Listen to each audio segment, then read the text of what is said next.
서양에 레오나르도 다빈치가 있다면 우리나라에도 대표적인 인물이 있죠. 네, 정약용에 대해서 오늘 소개해드리고자 합니다. 여러분, 정약용이라는 인물이 어떤 인물이었는지 혹시 잘 알고 계신가요? 수원성을 축조하는 과정에서 거중기를 만들어서 굉장히 많은 노동력과 경제적으로도 전략을 할 수 있었던 굉장히 혁신적인 인물이었다라고 기억하는 분들이 많으실 텐데요. 오늘 정약용은 어떻게 태어났고 어떤 성장 과정을 거쳤으며 무엇이 정약용을 이렇게 위대한 실학자이자 그리고 리더로서 성장시켰는지 그 근원에 대해서 여러분들과 함께 생각해 보고자 합니다. 첫째, 정약용의 타고난 특성에 대해서 생각해 보기로 해요. 여러분, 정약용은 어땠을까요? 맞아요. 여러분이 예측했던 것처럼 정말 타고나게 뛰어난 재능이 많았던 것 같아요. 특히 정약용의 언어적인 능력이 우수했을 것이라고 추정해 볼 수 있는 사건들이 있는데요. 4살 때 벌써 한자를 읽고 쓸 수 있었다고 합니다. 한자를 천자문을 읽고 그 의미를 이렇게 설명할 수 있었다는 것은 굉장히 이해력이 언어 습득력이 뛰어났을 것으로 추정할 수 있죠. 그뿐만이 아니라 7살 때 그가 남긴 글이 있는데요. 자, 읽어봐 드리겠습니다. 작은 산이 큰 산을 가렸으니 멀고 가까움이 다르기 때문이다 라는 글을 남겼는데요. 이것을 보면 원근법의 원리를 이해하고 있음을 볼 수 있습니다. 즉 논리수학적인 사고력이 남달랐다는 의미인데요. 자, 이렇게 타고난 특성이 훌륭했다. 그러면 이제 여러분들이 정약용은 원래부터 이렇게 우리보다 언어 능력도 뛰어났고 논리수학적인 그런 이해력이나 탐구력이나 사고력이 워낙 출중했어. 그러니까 사실상 우리랑은 다른 사람이야.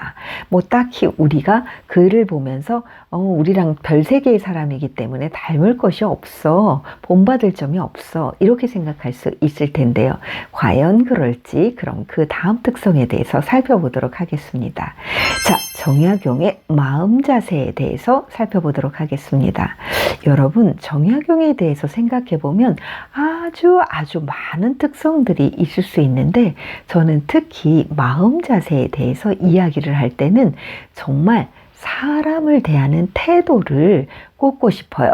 많은 분들이 정약용은 굉장히 과학적인 사람, 그리고 굉장히 글을 많이 써서 많은 산출물을 남긴 위대한 학자였다라고만 기억을 하고 있는데 저는 특별히 왜 사람을 대하는 태도에 대해서 이야기를 하려고 할까요?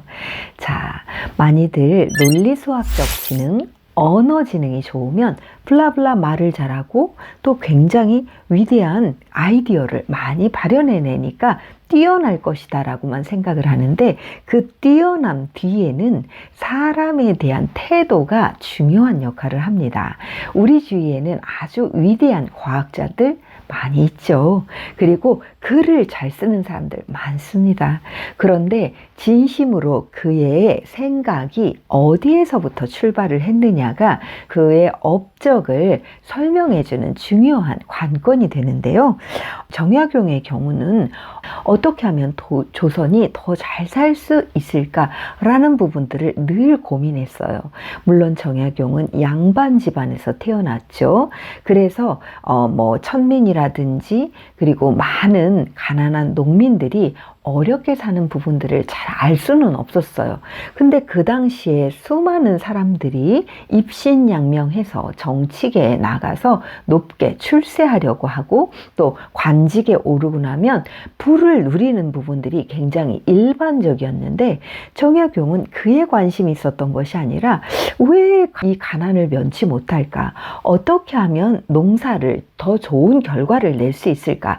어떻게 하면 우리 사회가 더 잘 살 수 수 있을까를 늘 연구한 거예요.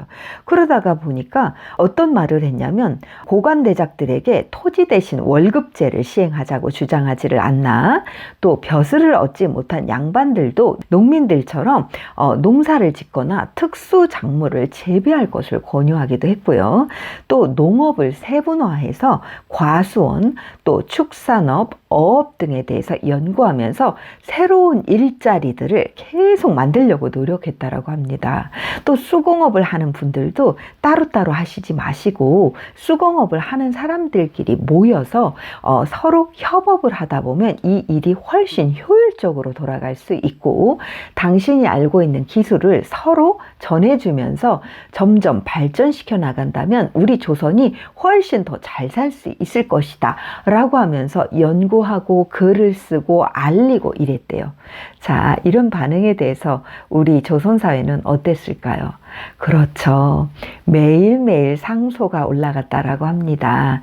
정약용을 귀향을 보내라. 정약용을 파직해라. 정약용은 정말 문제가 있고 우리 사회를 굉장히 혼란하게 만드는 사회의 악적인 존재다 라고 하면서 많은 관료들이 정약용에 대해서 안 좋은 말들을 계속 쏟아부었다고 합니다.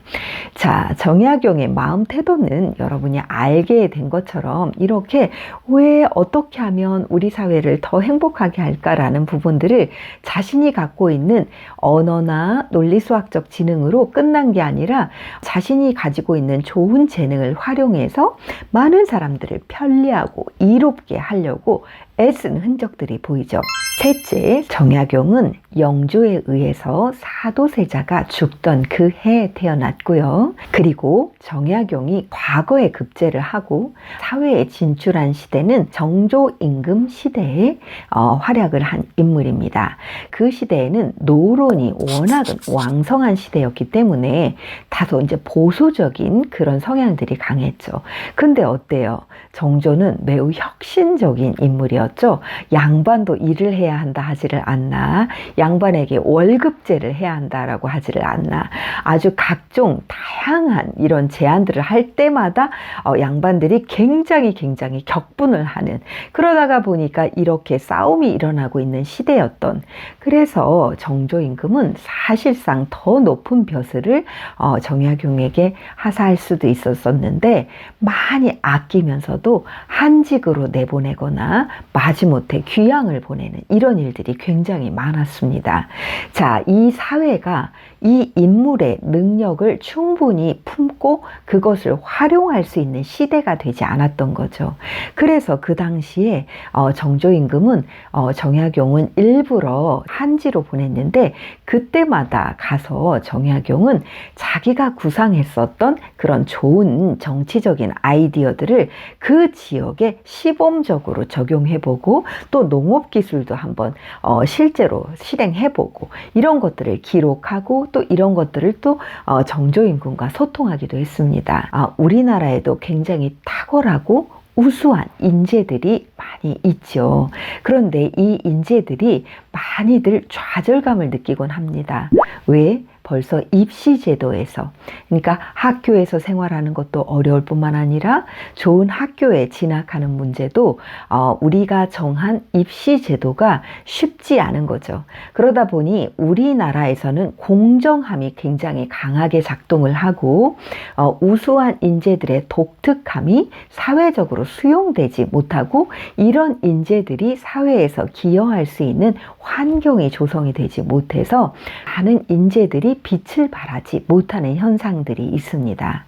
자, 저는 마지막으로 정약용에 대해서 여러분들과 차별화 요인에 대해서 생각해 보고자 하는데요. 정약용은 끊임없이 자신의 길을 걸어갔던 모습을 여러분과 생각해 보고 싶습니다. 만약에 우수한 인물이 사회적으로 계속 지탄을 받고 그리고 그 의견이 받아들여지지 못했다면 어떻게 됐을까요? 아마도 좌절감을 크게 느끼고 나는 절대로 학문을 하지 않으리라, 나는 사회에 나가지 않으리라 이런 생각을 했을 거예요. 그런데 정약용은 죽기 직전까지 500권 이상의 저술서를 남겼다고 하죠. 그리고 돌아가시기 전에 자녀들에게 이런 말을 남겼다고 합니다. 절대로 한양을 벗어나지 말라. 한양 안에서 너의 뜻을 펼쳐가며 지적인 부분들을 많은 사람들을 위해 이롭게 사용하라 라는 용기 있는 태도를 자녀들에게 남겼다고 합니다. 여러분, 우리가 성공이라는 그 틀의 시선으로 보면 어쩌면 우리는 실패자가 될 수도 있습니다. 그런데 정약용은 자신이 성공했다, 실패했다 이런 부분에 연연한 것이 아니라 자신의 삶을 끊임없이 탐구하고 내가 남길 수 있는 그 생각들을 글로 남기고 또 사회와 소통하면서 자신의 뜻을 펼쳐가려고 노력을 했습니다. 물론 조선이라는 사회가 워낙 폐쇄적이어서 이것이 충분히 받아들여지지 못했지만 정약용이라는 인물을 통해서 우리의 삶의 자세가 사회에서 우리를 알아봐주고 성공하는 것이 아니라 내가 정한 뜻이 사회에서 이롭게 쓰여지기 위해서 나의 학문을 끊임없이 연구하고 내가 생각한 것, 탐구한 것이 과연 옳은지 사회에서 계속 그 부분에 대해서 확인해보고 점검하고 발전시켜 가면서 소통하려고 글로 남기고 그것을 실행하는 그런 실천적인 태도를 보였습니다. 저는 오늘 여러분들과 조선시대의 위대한 실학자 정약용을 통해서 우리가 어떤 사람으로 성장해야 할지 되돌아보는 그런 시간을 가졌습니다. 부모님, 선생님, 그리고 우리 학생 여러분, 정약용을 통해 위대한 업적이 아닌 우리가 어떤 삶을 살아야 할지를 생각해 보는 시간이 되었기를 바랍니다. 경청해 주셔서 감사합니다.